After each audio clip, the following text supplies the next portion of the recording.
the more that we're developing our economic strategy at home, the more we're developing those relationships abroad, the stronger we get. This is a new government with a new prime minister, a new foreign policy, and a new geopolitical environment. But the visit underscores a shifting world order where trade, power, and influence are being recalibrated, and where Canada is making clear it intends to keep its options open. Canada just crushed the U.S., flipping the global trade game on its head with massive deals with China and Qatar. Trump's tariffs, threats, and bluster accelerated Canada's rise while leaving America scrambling. This is a merciless geopolitical smackdown, and the scoreboard is brutal. Mark Carney's plane touched down in Beijing, the first Canadian Prime Minister to step foot in China for an official visit in nearly a decade.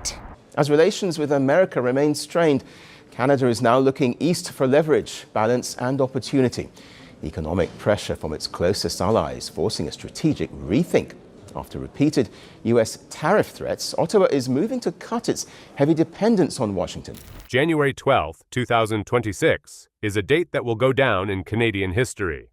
Yes, because the country flipped the script on global trade.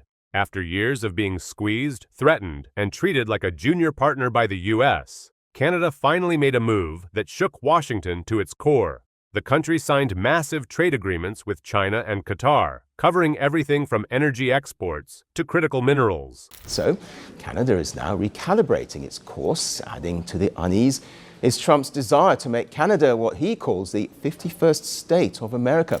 What was meant to intimidate ended up forcing Canada to rise, pivot, and secure its independence on the global stage.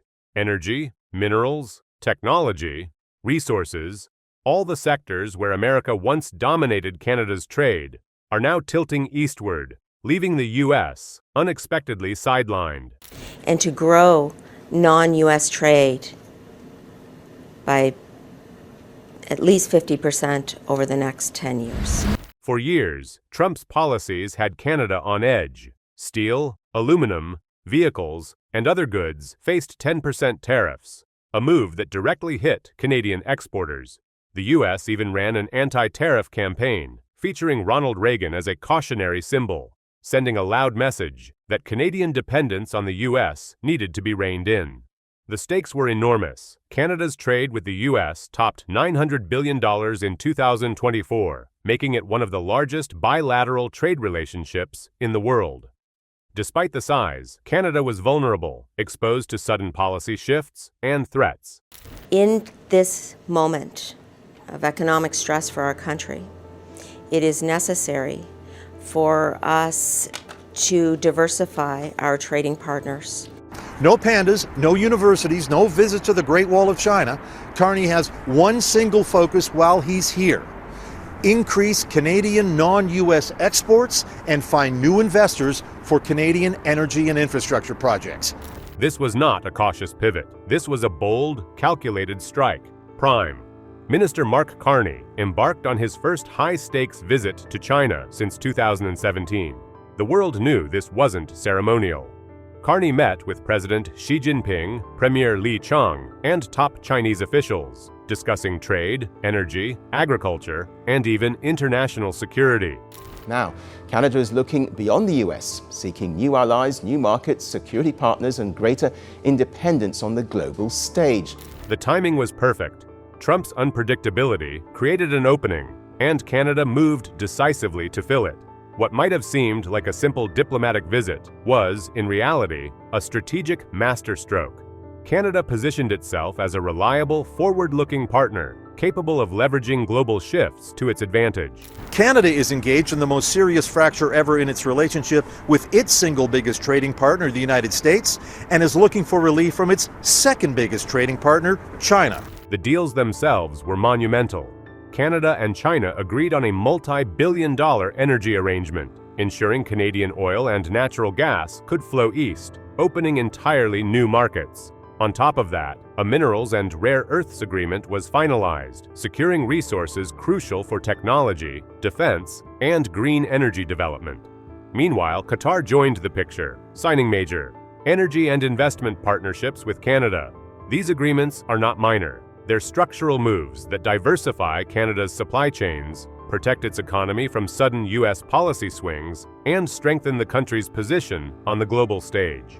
Carney and Xi held their first formal talks on the sidelines of the APEC summit. Xi extended an invitation and Carney accepted. Well, the timing of this development is no coincidence. For years, Ottawa's stance on China has been hawkish, but pressure from the US is changing the equation. Donald Trump's unpredictable trade policies and growing hostility toward allies is forcing Canada to rethink its strategy. Well, the stakes are high. US-Canada trade alone topped $900 billion in 2024. So both Canada and China falling directly in Trump's tariff crosshairs. Carney's Beijing visit may be about more than just dialogue. It could be a calculated move to reduce trade tensions, diversify partnerships, and redefine. What makes this pivot even more impressive is the precision of timing. Carney didn't just respond to U.S. pressure. He redefined Canada's position in the global economy. By diversifying trade partners and forging new strategic alliances, Ottawa is no longer reliant on the U.S. for economic stability. In 1 week, Canada effectively rebalanced decades of dependence, sending a loud, unmistakable message. The country will not be bullied, and it will not be dictated to. The ripple effects are enormous. The U.S., which once relied on its proximity and historical influence over Canada, now faces a country with multiple, reliable partners, guaranteed energy flows, and secured mineral resources. Trump's attempts to intimidate and dominate did not weaken Canada. They accelerated the country's rise. Economists estimate that these agreements could shift tens of billions in trade revenue annually, not to mention securing long-term access to strategic resources critical for technology and defense. While most US-Canada trade remains tariff-free, Canada has been hit hard by Trump's global tariffs on steel, aluminium, vehicles, and more. Trump also imposed an additional 10% hike on Canadian goods, following an anti-tariff ad campaign that even featured former US President Ronald Reagan. Strategically, Canada has also positioned itself as a geopolitical heavyweight. It's no longer just the northern neighbor of the U.S. It's a country that other powers, China and Qatar included, see as a trustworthy, decisive player. While the world has been watching U.S. unpredictability with concern, Canada quietly ensured its security, prosperity, and leverage, all in one move. For decades, the country was forced to follow the U.S.'s lead. Now, it is setting the pace. I think more likely to see a process set in place that will eventually lead to movement on the tariffs on both sides. The EV tariffs that Canada's applied in tandem with the United States in a couple of years ago now, when Chrysler Freeland was our finance minister, and the Chinese response with the tariffs, not just on canola, Roger, but also on seafood and on... This was more than trade. It was a statement. Every barrel of oil, every ton of minerals, and every investment secured from China and Qatar is a symbol of independence and foresight. Carney didn't just negotiate deals. He rewrote Canada's economic narrative. The message is clear. The U.S. may have tried to dominate, but Canada is done waiting. It's done relying on one partner for security or prosperity. The pendulum has swung, and the scoreboard is brutal. Trump tried to bully, and Canada responded with strategy, power, and vision. By the end of these negotiations, it was undeniable. The deals are done, sealed, and unshakable. Trump's attempts at pressure have only exposed vulnerabilities in American policy while showcasing Canadian agility. Energy, minerals, and international alliances are no longer at Washington's mercy. Canada has not just survived U.S. aggression, it has thrived on it, turning threats into leverage and leaving the global stage forever changed. As even Premier Ford has said, we would look at this if the Chinese were going to do manufacturing in Canada, creating, as he put it, uniform jobs with technology transfers. And I think that would be our asking point. If you want to come in here, just the same way the Koreans and the Japanese came in the 90s and on, we did it in such a way that they situated in Canada and created jobs. Let's start with China, because this deal isn't just big, it's seismic. Canada signed a multi-billion-dollar energy agreement locking in exports of oil and natural gas straight to China. That's right, billions of dollars worth of Canadian fuel now heading east, and the US is sitting there, blinking, wondering how it all slipped through its fingers. But that's just the surface. Canada also nailed down a rare earths and critical minerals deal, giving it control over resources that power everything from smartphones to fighter jets. These aren't the kind of assets you just stumble upon. They're strategic, valuable, and now firmly in Canadian hands. Ensured jobs in Canada, but if we're at risk of losing those jobs because of Mr. Trump's actions, then we do have to look at other alternatives. So I think you'll see discussions on what the Chinese really have in mind, and that will play off on the tariffs on the Chinese applied to Canada.